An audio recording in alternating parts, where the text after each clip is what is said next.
Mesdames, Messieurs, chers amis, Jacques, je te remercie beaucoup de ton introduction et de nous accueillir. J'aimerais aussi remercier un grand ami, Jean Leclerc, qui est ici ce soir. Vous le connaissez parce que je suppose que vous êtes plusieurs à avoir déjà entendu la magnifique émission radiophonique Histoire vivante, dont il est le pertinent et brillant producteur. Jean Leclerc, grâce à lui, l'exposition Alexandrie la Divine avait eu toute une semaine d'audience radiophonique, ainsi que ma propre exposition. Et ça a été une rencontre éblouissante et une amitié depuis. Voici un trésor de la Bodmeriana, l'un des premiers livres du monde, un évangile de Jean. Le texte en grec a été écrit avant la fin du IIe siècle. Il nous introduit à une histoire. L'écriture n'a pas été inventée en une fois. Comme le feu, une même expérience émanera des différentes collectivités. Les 8 graphies apparues avant notre ère, et dont je vais vous parler, sont une sorte de quête, puis une impulsion. Pensez à l'alphabet phénicien, qui voyagera avec le commerce, et dont découleront le grec et l'araméen, eux-mêmes fondateurs. Ou évoquons l'écriture chinoise, le seul des systèmes archaïques en usage, dont certains signes, et notamment ceux qui figurent sur le premier diapo que vous avez vu tout à l'heure, remontent à 8600 ans. Les aspects qui suivent viennent en toile de fond dans ce parcours chronologique. Avant tout, l'écriture est l'univers de l'homme. Elle est la visibilité de la pensée et de la langue grâce à la parole mise en signe. Elle permet l'extension de la mémoire et éclaire l'organisation de la société. Son invention accompagne des changements dans la façon d'envisager le monde, et nous le verrons ensemble. Les écritures, entre polyvalence et influence, s'avèrent des idées porteuses. Spécifiques à une région, elles sont un pont vers d'autres. L'écriture est l'univers de l'homme. Elle est le reflet de la pensée et le témoin de la langue. Il n'y a pas d'écrit sans la pensée et sans son expression. La parole, les mains, ou de nos jours, le langage de l'électronique. Il y a 4 étapes.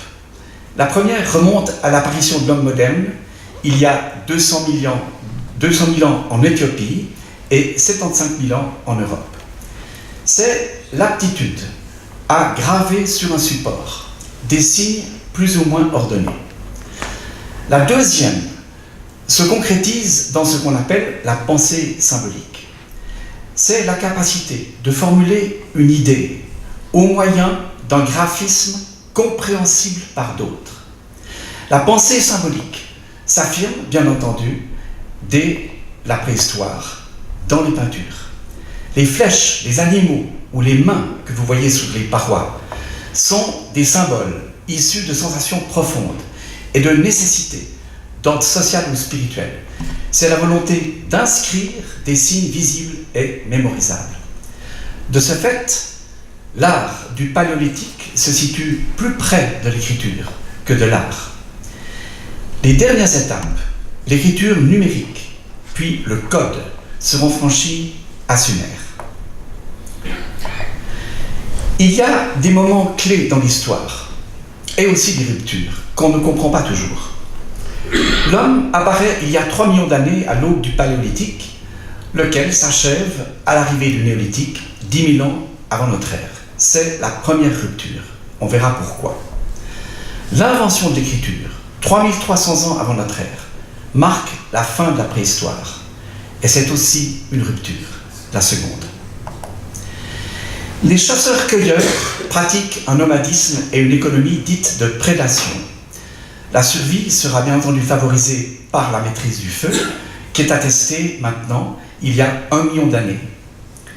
L'homme de Néandertal apparaît il y a 450 000 ans et s'éteint il y a 35 000 ans, donc bien après l'arrivée d'Homo sapiens. Leur période d'interaction a donc été beaucoup plus longue que ce qu'on estimait. Et je vous signale que nous tous, nous avons dans notre génome entre 5 et 7% de Néandertal. Et personnellement, je m'en réjouis. Un point fondamental est le gène FOXP2. Rassurez-vous, nous n'allons pas faire de génétique, mais le gène FOXP2, il faut en parler. Il organise la parole. Sa mutation a été découverte chez des patients atteints d'un grave défaut d'élocution.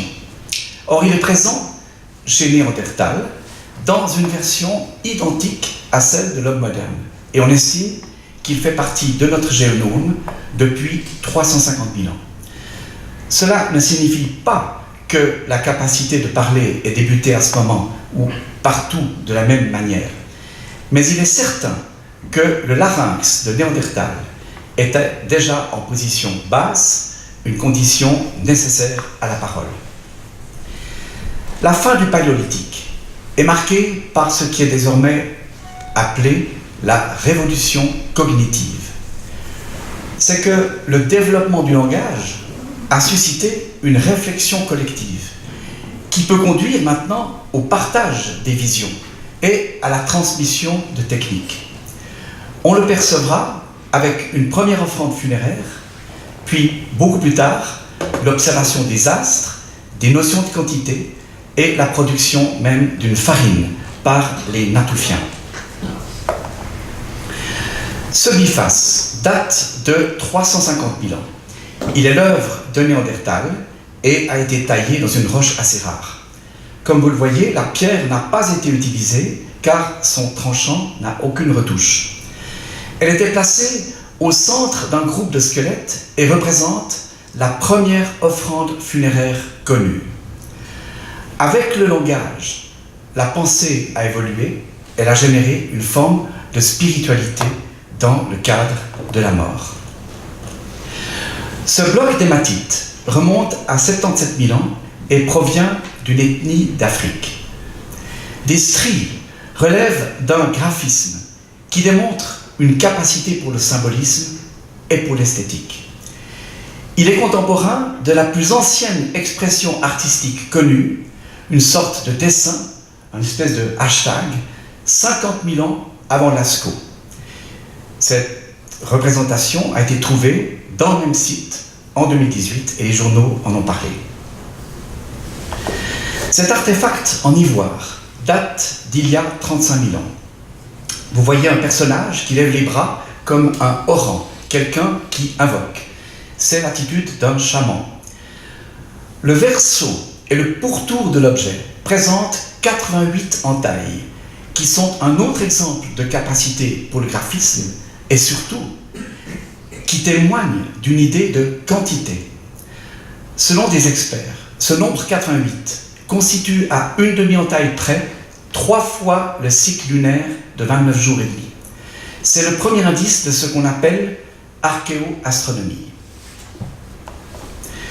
L'os d'Ishango remonte à 20 000 ans et a été découvert au bord d'un affluent du Nil. C'est très important sous l'angle du voyage des premiers savoirs qui empruntent les rivières, les fleuves et leurs berges. L'addition des encoches colonne par colonne montre que la première et la troisième donnent 60. L'objet va au-delà d'un simple graphisme et d'idées symboliques. C'est réellement un décompte. C'est le nombre avant la lettre, car d'autres artefacts à encoche le précèdent. Tous semblent converger vers l'écriture numérique dont je vous parlais déjà, notre troisième étape. Enfin, pratiquement contemporains, des rituels funéraires sont attestés chez les Natoufiens il y a 15 000 ans. Ils sont établis au Levant, pratiquement sur toute la future Mésopotamie. Ils récoltent des céréales sauvages et produisent une farine avant les débuts de l'agriculture. Le réchauffement marque la fin de l'ère glaciaire et le début du néolithique. On sait depuis 1995, que sa caractéristique principale, le passage à une économie de production, est précédée d'une inspiration religieuse. Ce sont en Anatolie les sites de Göbekli Tepe, découverts en 1995, et de Çatalhöyük, qui date de 10 000 et 8 000 ans avant Jésus-Christ. En troisième viennent les trépanations et amputations, et permettez-moi de vous le dire, ce sont les premiers actes médicaux. Car on constate qu'un os nouvellement formé est apparu sur la partie saine, soit du crâne, soit de celle qui reste aux membres. La vie a donc continué après l'intervention. Ces actes précurseurs se sont concrétisés grâce à la parole, grâce au langage.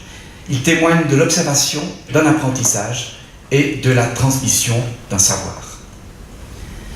Göbekli Tepe est le plus ancien vestige sacré de l'humanité.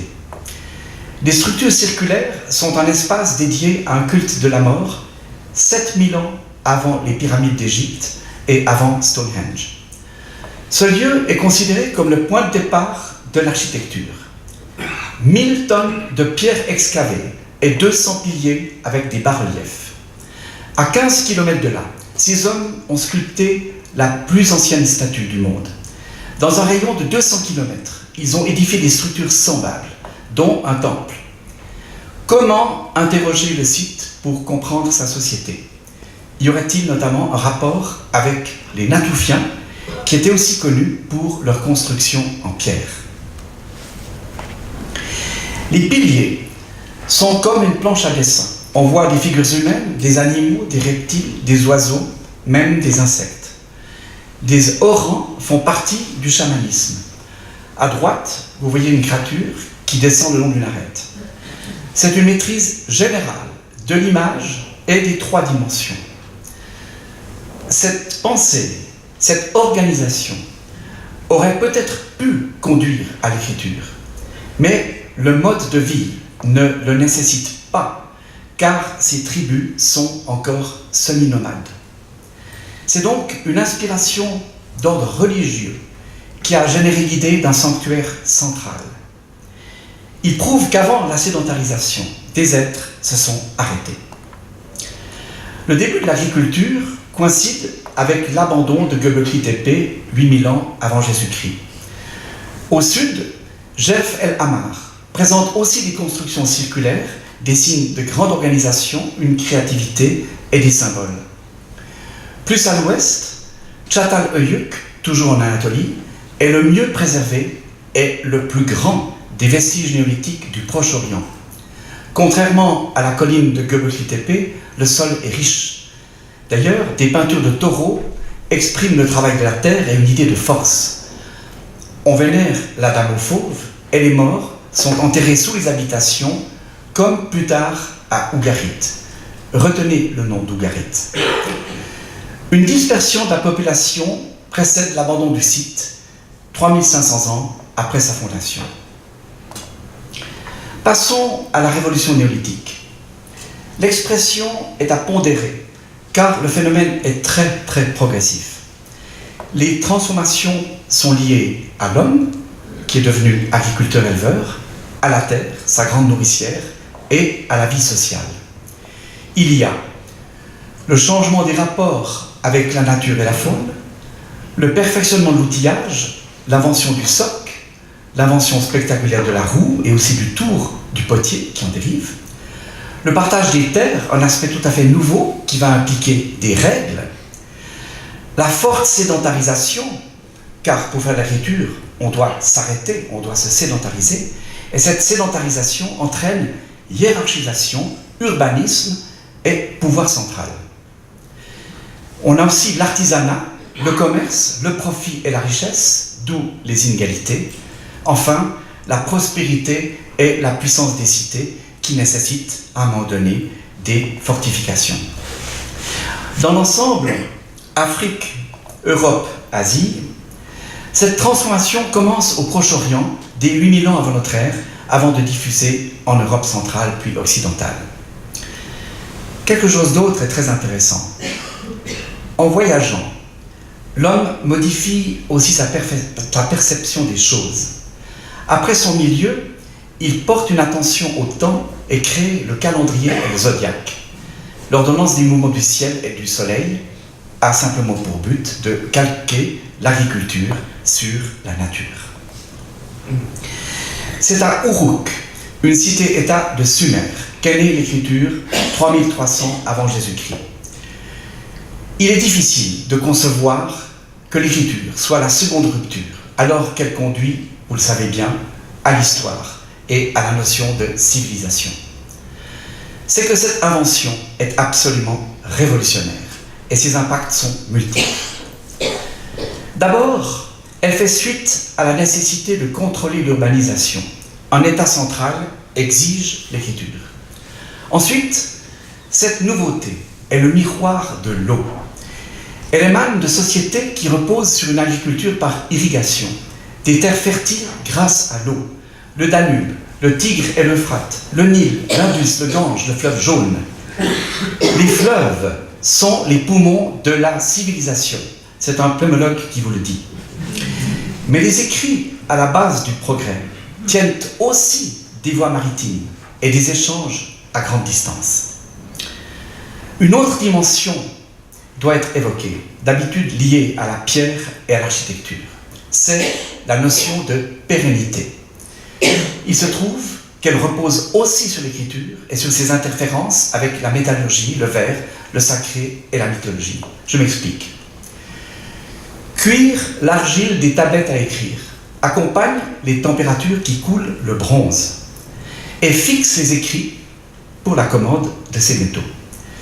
Le travail du verre, vous le savez, est une accélération du temps comparé à l'âge de la pierre taillée. Et ce verre relève des fameux secrets qu'on commence à écrire. L'alchimie approche. À travers l'artisanat et la liberté des formes, l'homme découvre d'autres façons d'envisager le monde. Le jade et le bronze deviennent un support d'inscription sacrée.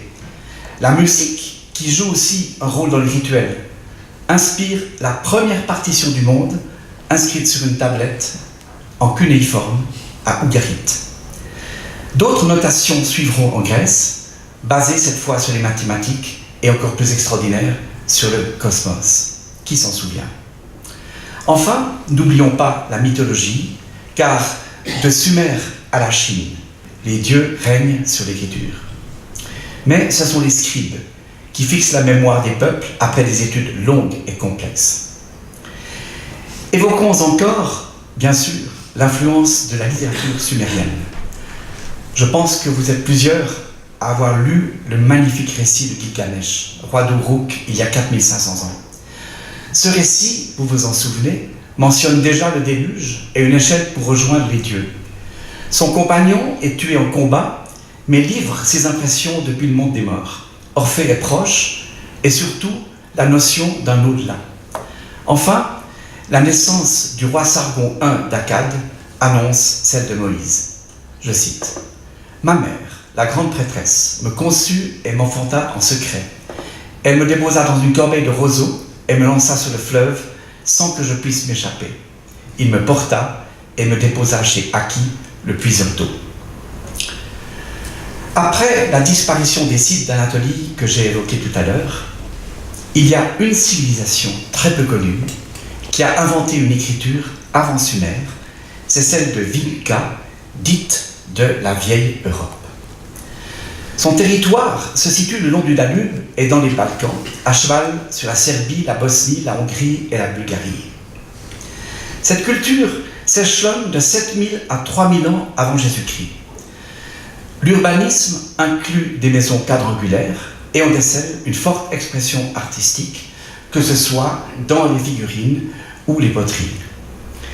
Vinca a bien sûr développé l'agriculture, mais elle est surtout réputée pour les premiers objets en bronze du monde, il y a 6500 ans.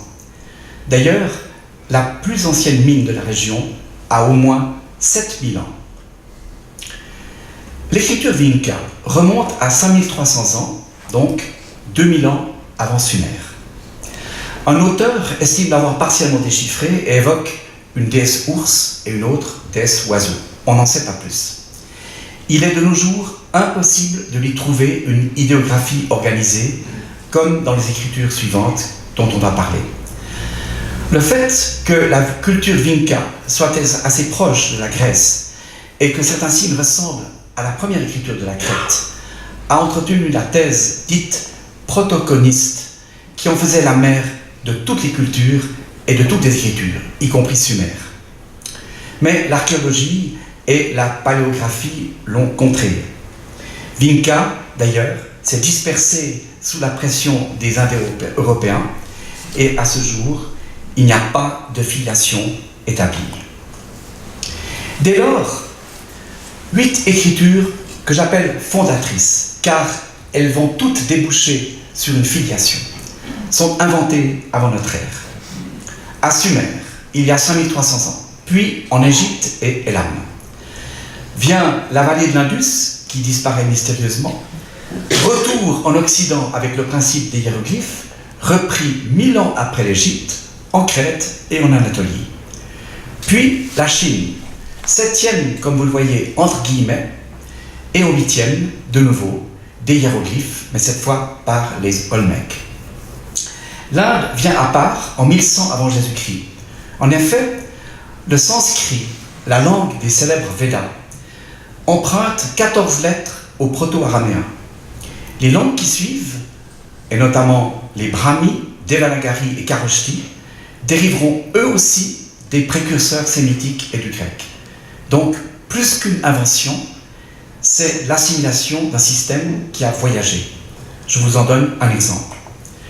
Vous voyez à gauche le proto-araméen et à droite, en couleur, les différents emprunts effectués par le Kharoshthi.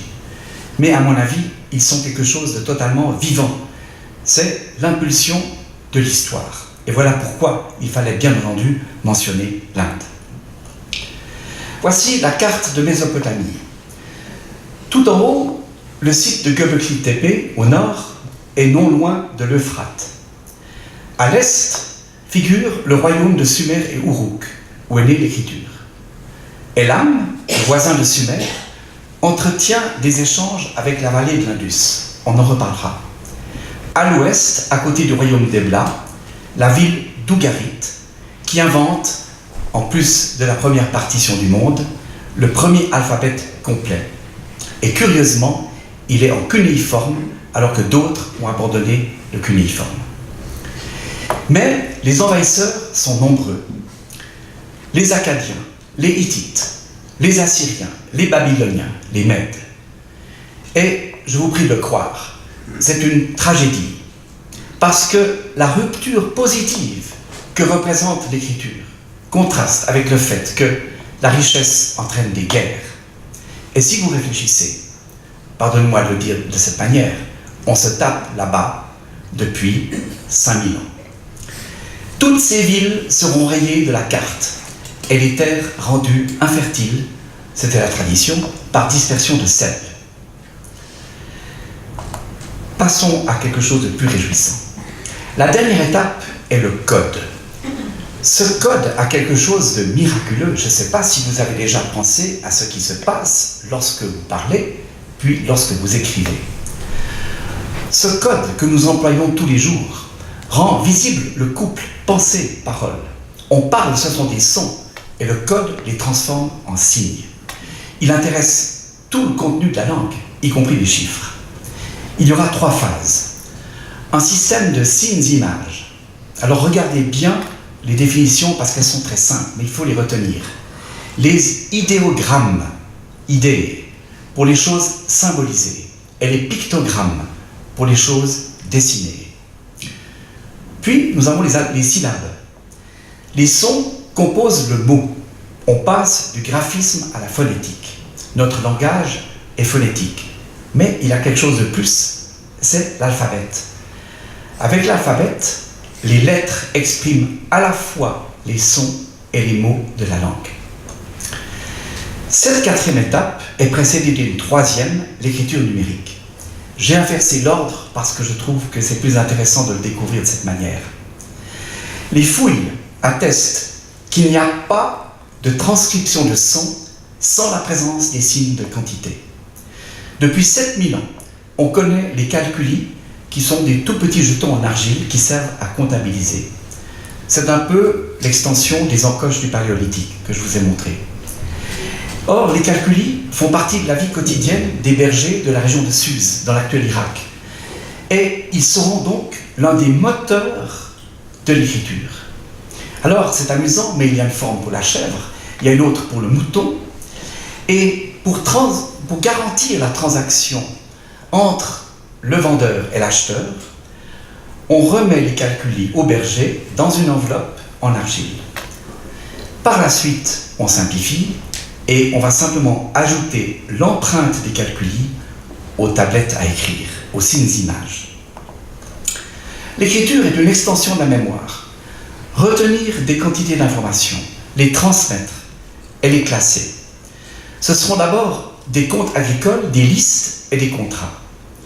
Sur le visuel, vous voyez à gauche d'abord des valeurs de calculis. On ne sait pas exactement si c'est 2, 3, 6 ou 1 parce qu'on est dans un système sexagésimal, le même 60 que nous avions déjà trouvé dans l'os d'Ishango, mais la relation n'est bien entendu pas établie. Mais les calculis, selon les régions et selon les traditions, pouvaient encore avoir un code différent. Néanmoins, vous pouvez vous faire une idée de ce que c'est. Et à droite, vous voyez leur empreinte en vert à côté des signes images. Et vous voyez bien que ce sont des signes et en même temps des images. Vous avez une main et tout en bas, ce n'est pas un râteau, mais c'est une personne qui est grande. Et ce signe d'ailleurs, on va le retrouver dans l'Indus. J'aimerais vous signaler qu'une tablette similaire est présentée actuellement à la Bolmeriana dans la nouvelle exposition intitulée « Unique ».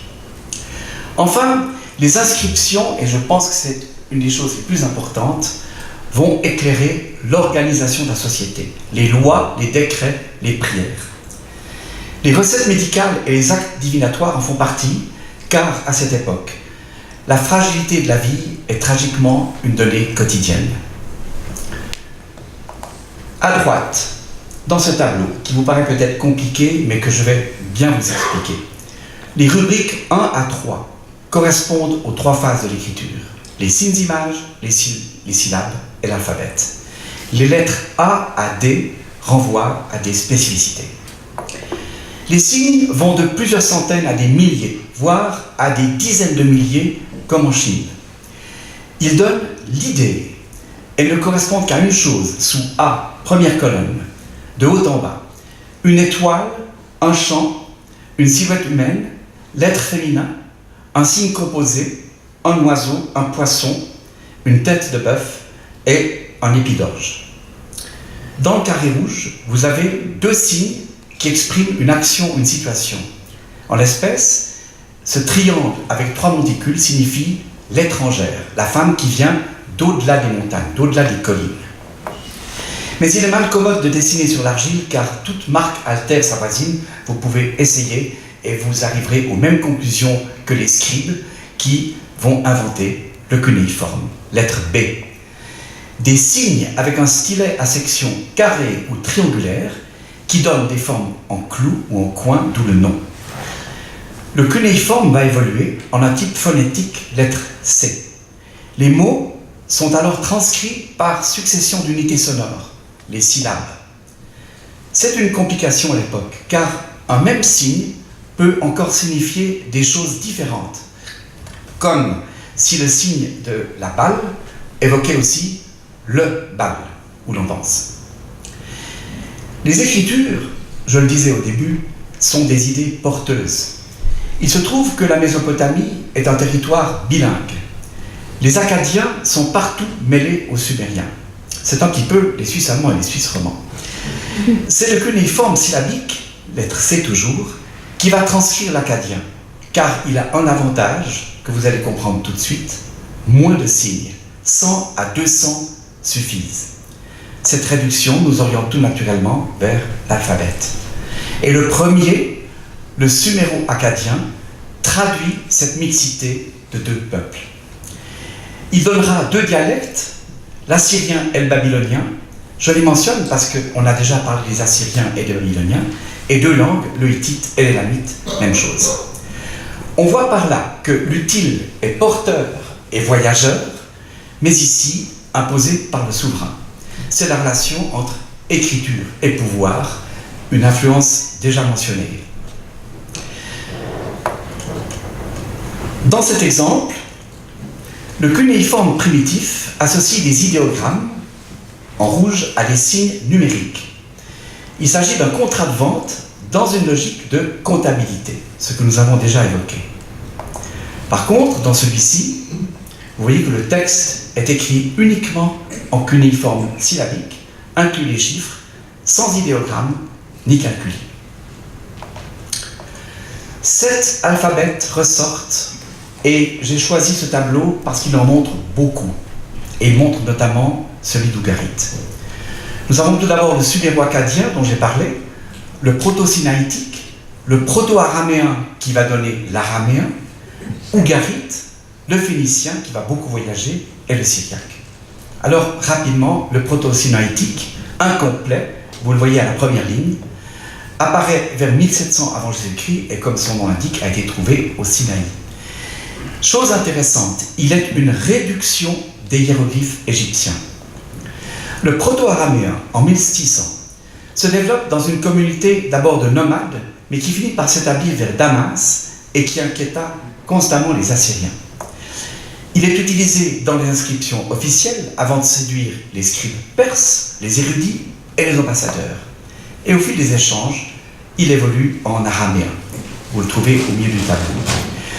Il va devenir international, il va même atteindre l'Asie et influencer d'abord tout le Proche-Orient. Alors vous avez le nabatéen, certains d'entre vous ont voyagé à Petra, le paléo-hébreu des manuscrits de la mer Morte, vous en avez tous entendu parler, le syriaque, dont on va parler, le samaritain des Israélites de Samarie, une population très importante, l'éthiopien, même le touareg et l'arabe.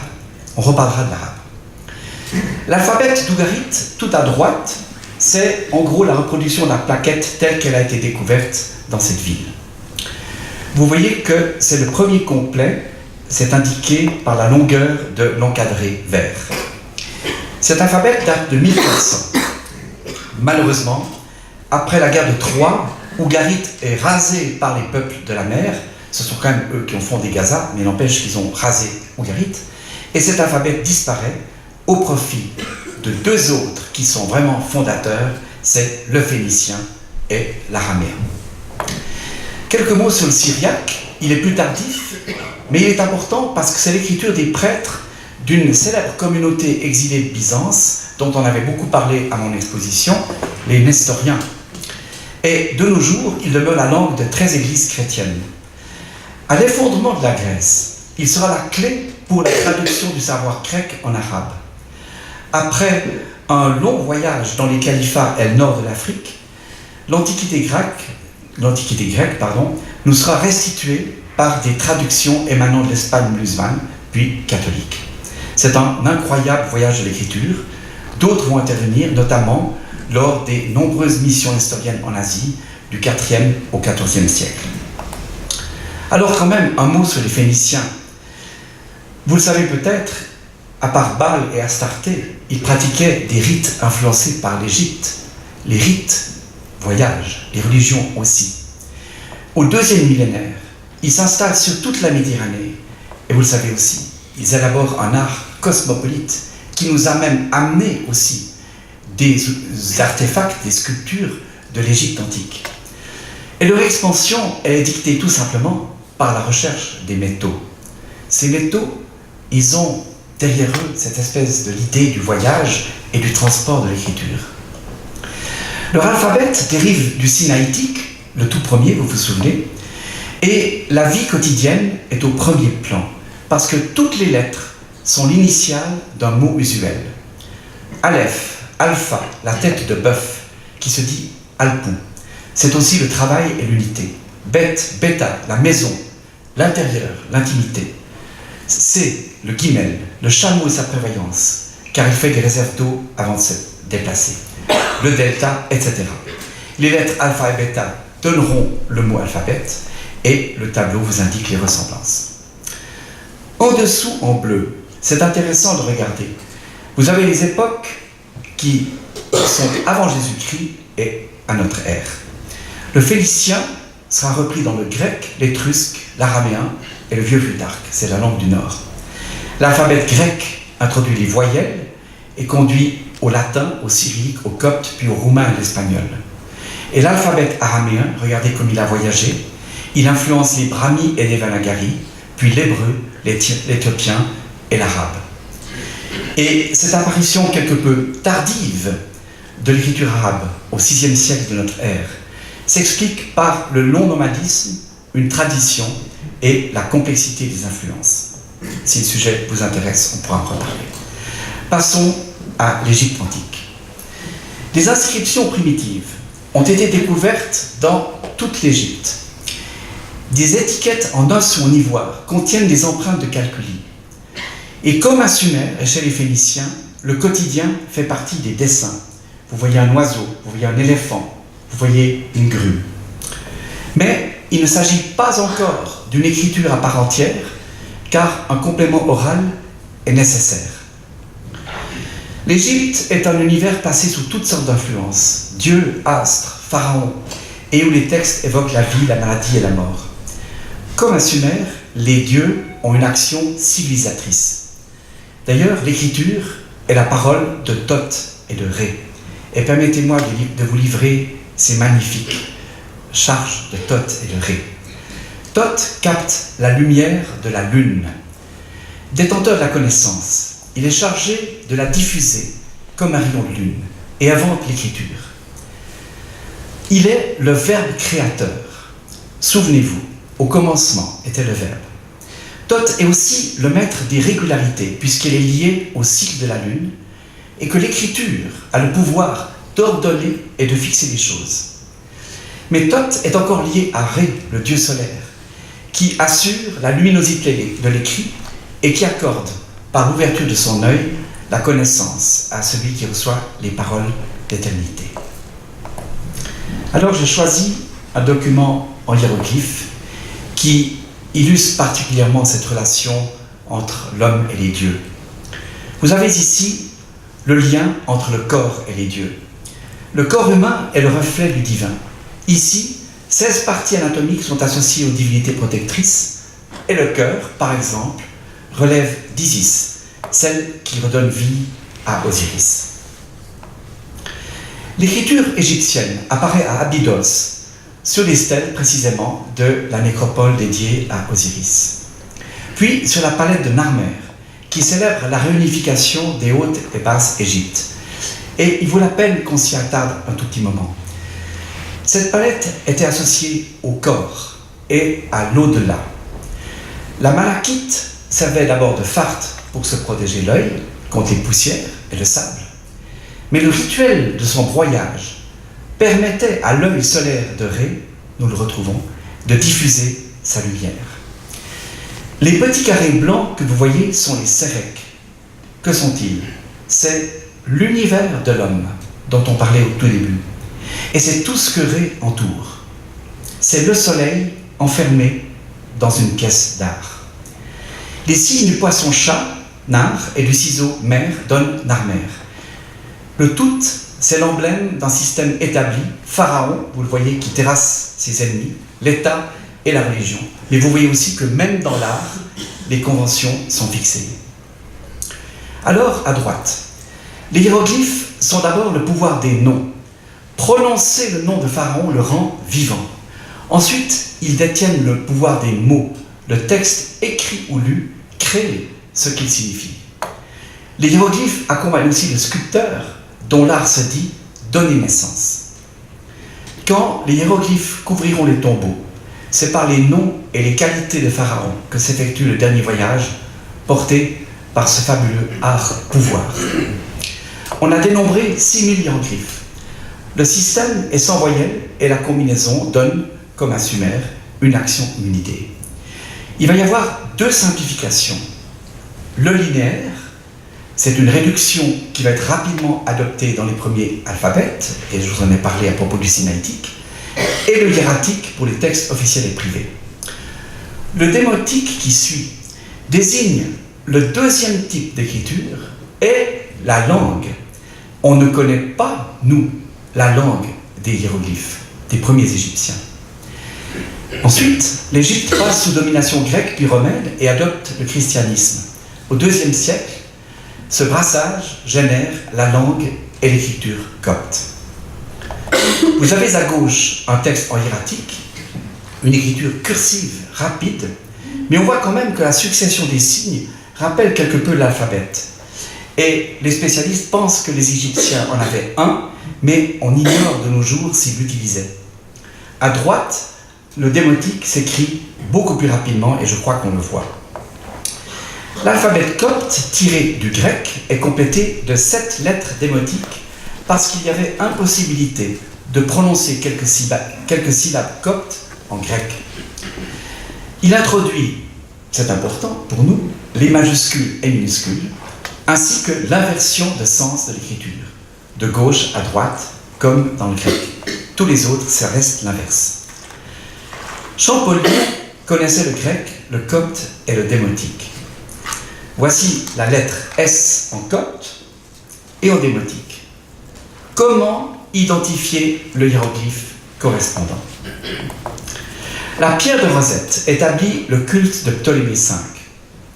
La langue est écrite en hiéroglyphe en haut et en démotique au milieu. Mais c'est une période de trouble et la compréhension des hiéroglyphes se perd. Cette situation justifie un troisième texte tout en bas, en alphabet grec, qui phonétise la langue égyptienne en hiéroglyphes que nous ne connaissons pas. Le déchiffrement est le résultat de 4 choses extraordinaires. D'abord, de l'identification de 3 mêmes textes, puis de la parenté entre le grec et le copte. Ensuite, de l'analyse des cartouches. Et enfin, de l'analogie entre hiéroglyphes et démotiques grâce à des noms connus. Et ça a été la grande astuce de Champollion. Et c'est par exemple le nom de Ptolémée que vous voyez en haut dans le cartouche que j'ai repris sur Internet, mais qui vous montre orthographié en hiéroglyphe Ptolémée, et tout en bas, vous avez l'orthographe dans l'alphabet grec.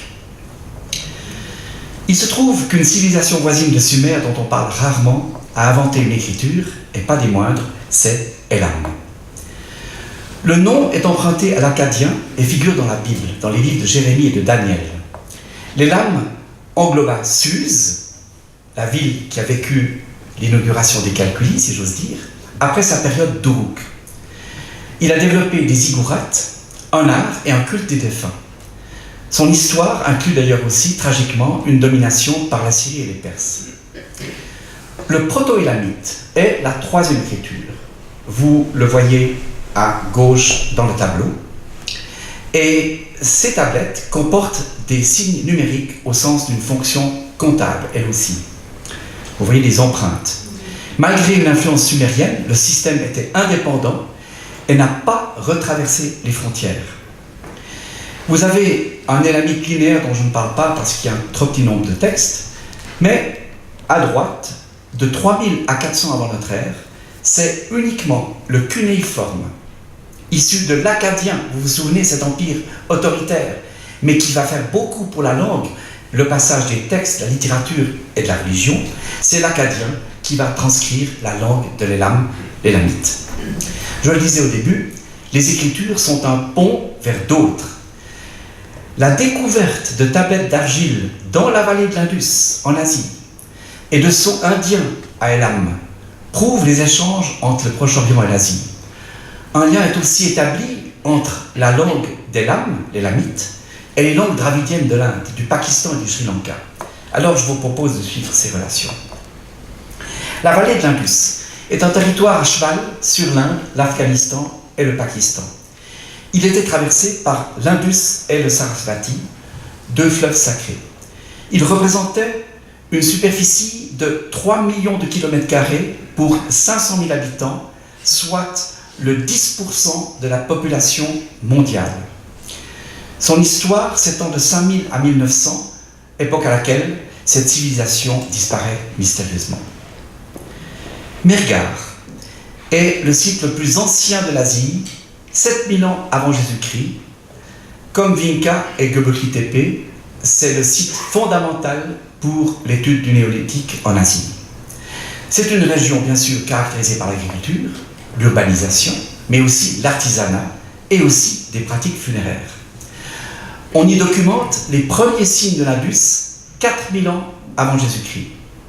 Et la période qui suit est marquée par un dynamisme économique et culturel incroyable qui est issu du néolithique. Mohenjo-Daro, le mont des morts, est l'une des grandes cités de l'âge du bronze et elle est la fille de Mehrgar. Elle a été construite au bord de l'Indus. On y trouve des bains et de nombreux puits. Les tombes conservent des outils, des perles, des bracelets, des bijoux. Une amulette est le premier témoignage au monde de fonte du cuivre à la cire perdue, pour vous donner une idée du génie de nos prédécesseurs. Fait étonnant, dans tout l'Indus, on ne trouve aucun vestige militaire. L'Indus est connu pour ses sceaux et son écriture. Les inscriptions, comme vous le voyez ici, ne comportent en général que 6 signes, et une vingtaine au maximum. Cet ascète viril est associé à un chasseur, que vous voyez en petit à gauche, à des animaux. La posture évoque un personnage puissant. Et la vallée de l'Indus présente des points communs avec l'hindouisme. Les bains, la position du lotus, analogue à celle du yogi, des symboles proches du lingam et le svastika. On pense que les représentations de Shiva tirent une grande part de leur origine dans ces images et cette culture. La tête du roi prêtre côtoie ici 400 idéogrammes. Vous voyez qu'on est plus proche des syllabes éventuellement, mais en tout cas pas de l'alphabet. Ils apparaissent sur 2000 sceaux et accessoirement sur des plaques de cuivre, des objets en terre cuite, des os et de l'ivoire. Malheureusement, cette écriture demeure indéchiffrée, parce que, contrairement au cunéiforme et aux hiéroglyphes, il n'existe pas de correspondance, il n'y a pas de pont, même si les signes ressemblent parfois à ceux de Sumer et de Elam, voire même de Vinca. Et il y a un point intéressant à mentionner, c'est que des Américains, archéologues farouches, et aussi graphologues, ont fait des études statistiques sur la forme des signes. Et ils ont montré que dans le monde entier, les deux choses qu'on trouve le plus souvent, c'est des traits verticaux et des traits horizontaux. Voilà pourquoi il n'y a pas forcément de parenté dans toutes ces écritures que nous découvrons aujourd'hui. Concernant l'Indus, une hypothèse est que cette écriture ne concerne qu'un domaine limité, par exemple des divinités, ou des dirigeants, ou des clans, comme dans les inscriptions probablement de Vinca, ou dans les tout premiers idéogrammes chinois. Et donc, à l'effondrement de l'Indus, les signes perdent leur fonction, sauf les images immortalisées par ces sceaux qui ont voyagé. Chronologiquement, nous quittons l'Asie pour la Crète et l'Anatolie. La civilisation minoenne a produit des hiéroglyphes, 1000 ans après les Égyptiens. Cette sacrée écriture dérive donc de l'Égypte. Vous l'avez à droite. Suit le linéaire A à gauche, qui est formé d'idéogrammes. Et vous voyez bien qu'il y a des fleurs, des plantes, des objets de la vie quotidienne. Et vous voyez aussi qu'il y a des traits qui sont ceux de l'écriture numérique. Ce linéaire A est une réduction des hiéroglyphes, probablement crétois. Mais ce qui est intéressant, c'est que c'est la première écriture syllabique de la Crète et de Santorin. Si les hiéroglyphes crétois et ce linéaire A sont indéchiffrés, on a quand même pu déduire que les inscriptions relevaient d'une fonction comptable et administrative.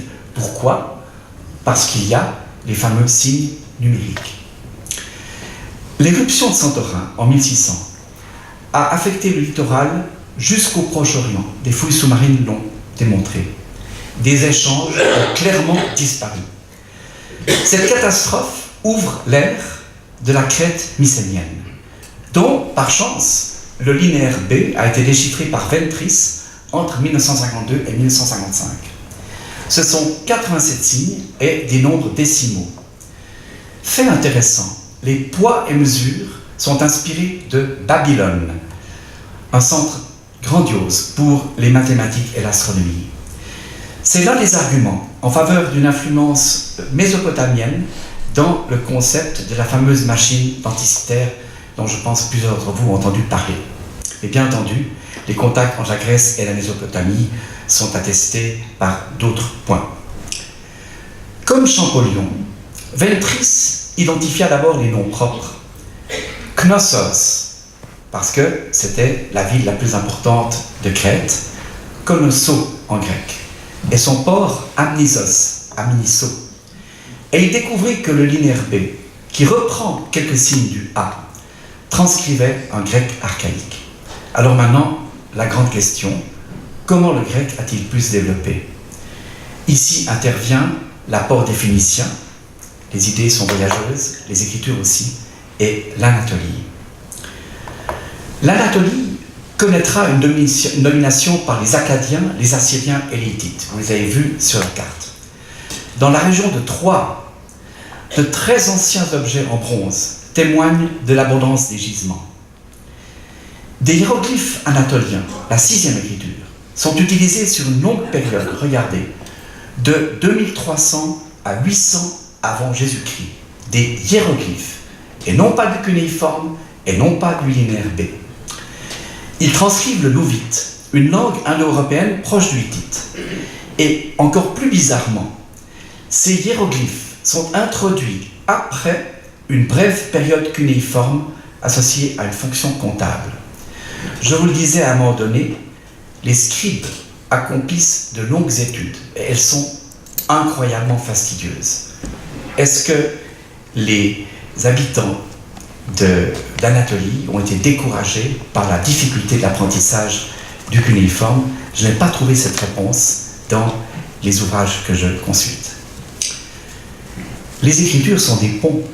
C'est le louvite qui introduira en Grèce l'écriture phénicienne. Et c'est le phénicien qui va conduire à l'alphabet grec. Alors, un regard d'intérêt intervient depuis le déchiffrage de ces hiéroglyphes en 2017, et peut-être certains d'entre vous avaient vu cette mention dans les journaux.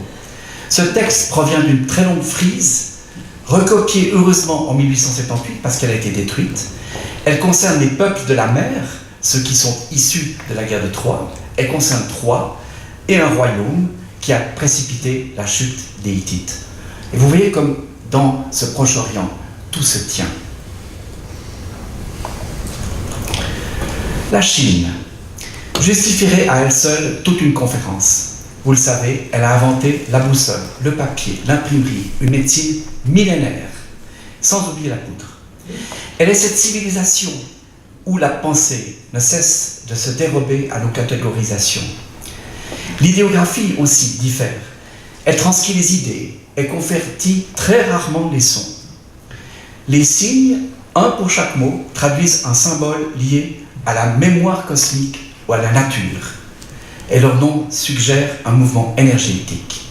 Et c'est très intéressant parce que ça rappelle un peu l'inspiration de ceux qui, en Grèce, ont écrit la musique en s'inspirant des mathématiques, mais aussi du cosmos. En Chine, une seule écriture, depuis 1300 avant Jésus-Christ, permet aux locuteurs de 1500 langues chinoises de communiquer. Elle est établie sous les Shang, une dynastie réputée pour son panthéon royal, son art, sa métallurgie et ses pratiques religieuses. Cette écriture accompagne, comme vous le voyez, des procédures divinatoires qui figurent sous des omoplates et des plastrons de torture. Il se trouve que l'écriture chinoise n'est pas uniquement la 7e, d'où mes guillemets. Les idéogrammes de deux cultures, à droite, datent de 2900 avant notre ère et sont contemporains de l'écriture de l'Indus. Ce sont les cultures de Liangzhou et Longshan, le long du fleuve jaune. Ces sociétés entretenaient l'artisanat du jade et un commerce à distance. Avant eux, un petit peu plus bas sur le tableau, des signes datant de 4000 ans avant notre ère sont contemporains des tout premiers signes de l'Indus. Ils apparaissent chez les Yangshao, toujours près du fleuve jaune. Ils ne semblent pas constituer un système. Un choc s'est produit en 2003 sur le site de Chiayi, au Henan. On y a trouvé les plus anciennes inscriptions du monde, 6600 ans avant notre ère et 1000 ans avant l'écriture Vinca. Ce sont 11 symboles gravés sur des carapaces de tortue. Déjà, celui de l'œil en haut du petit rectangle et le soleil en bas. Déjà pour moi, je les trouve extraordinaires. Ils sont magnifiques. Ils ressemblent à ceux des ethnies que je viens de citer. D'où l'hypothèse d'un lent et continuel cheminement de l'écriture chinoise hors du temps, à l'instar de l'Empire depuis son fondateur Shi Huangdi, au IIIe siècle avant Jésus-Christ. Cette écriture a en tout cas traversé une très longue évolution jusqu'à sa forme définitive, organisée. C'est pour ça qu'elle n'est que la septième des écritures. C'est sa forme définitive, organisée en 1300. Mais je vous laisse imaginer, vous, ce que vous pensez. En 1900, une bibliothèque géante, murée, fut découverte dans l'une des grottes de Mogao par un ermite. Elle a relevé le plus ancien imprimé de l'histoire, le Sutra du Diamant, et la date du 11 mai 868 le rattache au Tang. C'est l'occasion de rappeler que la Chine a inventé au IIe siècle le papier d'imprimerie. Comme il s'agissait d'un monopole impérial, de nombreux imprimés furent diffusés en cachette. Ce n'était pas encore comme avec les samizdat sous le manteau, mais c'était la même chose. Et alors, c'est là où intervient quelque chose qui est de nouveau merveilleux, parce qu'il tient du voyage, c'est le bouddhisme qui produit et promue l'imprimerie. Sa diffusion au Japon et au Corée au 5e et au 6e siècle suivra les voies de l'éveil, qui sont aussi celles de l'écriture. Terminons avec l'Amérique centrale et les Olmèques. Les Olmèques sont contemporains des Phéniciens. Leur écriture, la 8e, apparaît 650 ans avant Jésus-Christ sur un sceau, puis sur une stèle, que vous voyez. Ce sont 62 hiéroglyphes encore à déchiffrer. Point intéressant et révolutionnaire, il pourrait être en 3 dimensions et concerner les têtes colossales qui feraient alors partie de l'idéographie. Comme les autres, cette écriture est l'aboutissement d'un long processus avec en toile de fond une religion, une hiérarchisation et de grandes cités. Pour Caterina Magni, qui a écrit un magnifique livre, leur écriture est la genèse de l'écriture en Amérique centrale. Jacques Soustelle, dont certains se souviennent peut-être, n'hésitait pas à comparer les Olmèques aux Sumériens. Entre 1200 et 500, leur empire s'étend du Mexique au Costa Rica, sur une distance de 4000 km. 1000 ans avant les Mayas, ils construisent des centres cérémoniels avec pyramides et inventent un système d'acheminement, comme on le fait à Sumer. Ils connaissent la roue, mais en dehors de quelques jouets, on ne sait pas comment ils l'ont utilisé. Mais ils l'ont utilisé. Parce que leur monumentalisme évoque les pyramides d'Égypte et les ziggourats de Sumer et d'Elam. C'est le passage d'une société tribale à une société étatique qui a besoin d'emblèmes, qui a besoin de symboles. Et comme partout, les techniques de déplacement et de levage se sont volatilisées. Il reste d'intéressants bas-reliefs qui suggèrent une observation du ciel et l'évaluation de la hauteur par rapport à l'horizon. Le maïs aussi est très important puisqu'il s'agit de l'agriculture. Là-bas, il est récolté 2 fois par an à partir de terres riches et bien irriguées, l'eau primordiale à nouveau. Ce sont les épis Olmèques, tel est leur nom, qui leur ont succédé. Leur stèle C, à 13 apothéses, s'inspire des hiéroglyphes Olmèques et représente la première expression du grand compute, le calendrier. Elle annonce la future écriture maya, bien que beaucoup plus tardive. Il est temps de conclure. Des encoches du paléolithique aux hiéroglyphes Olmèques, qu'y a-t-il au-delà de ce qu'on aperçoit? On peut représenter la puissance de l'écriture dans l'espace. Le dipôle pensée-parole, A, B, devient avec l'écriture le triangle A, B, C. Les scribes, le papier chinois, les copistes des monastères, puis les caractères d'imprimerie en Chine, en Corée, puis ceux de Gutenberg, lettre D, créent une pyramide inférieure, portante en quelque sorte. La pyramide supérieure, lettre E, exprime les apports de la traduction et des commentaires. L'ensemble représente la circulation grandiose du savoir et des idées. Les Écritures sont une invention vivante, associée aux mondes intérieurs et extérieurs, l'artisanat, le sacré, la mythologie, la littérature, les religions. Elles s'avèrent des idées porteuses et un pont vers d'autres. Malgré les nombreuses pièces manquantes, elles nous rapprochent de nos prédécesseurs. D'Orient en Occident, des dieux aux fleuves légendaires, l'écriture valorise l'homme, son inventivité et ses ressources. Au-delà des ruptures, notre monde ne peut que s'enrichir de cette histoire.